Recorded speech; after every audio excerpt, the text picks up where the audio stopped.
when we're talking about this system, there's really a question of what America is and then a vision of what America will be in 5 years, 10 years, et cetera.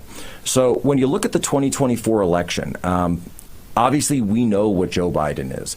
But there's something, I think, about Donald Trump that represents a different type of candidate than possibly RFK Jr., you could argue, than any other of the major candidates, let's say. And that's because he seems to be interested in returning America back to its great power nation state status and really moving away from this global imperial reach. Whereas the other leading candidates, whether it's the governor of Florida, whether it's former Vice President Pence, they don't seem to present that kind of vision.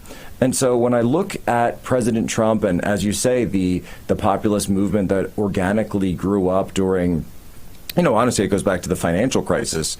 It was the beginning of the Tea Party, and then Trump sort of comes in and harnesses this energy in 2016, that it really does represent to me a different path for the United States going forward. You could argue it's one that focuses more inward, but certainly when you look at the problems in our country and the problems on our border, the problems of mass migration, et cetera, it seems like those are a bit more pressing than who has particular control of one side of the Donbass.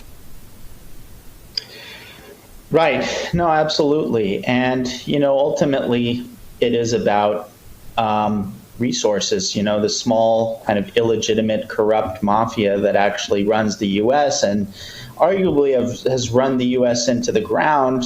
Just like any mafia, they're extremely jealous of the resources and loot that they've accumulated. And toward the whole issue of Ukraine is intertwined not only with loot in the kind of unsophisticated, low-level dollar store mafioso version that you see with Joe Biden, but also loot in the much grander sense of, who holds sway over the European continent, who holds influence over a vast amount of resources. There's the energy politics intertwined into it and the political leverage that comes with that's all wrapped up into the question of, the Nord Stream pipelines, which we obviously sabotaged.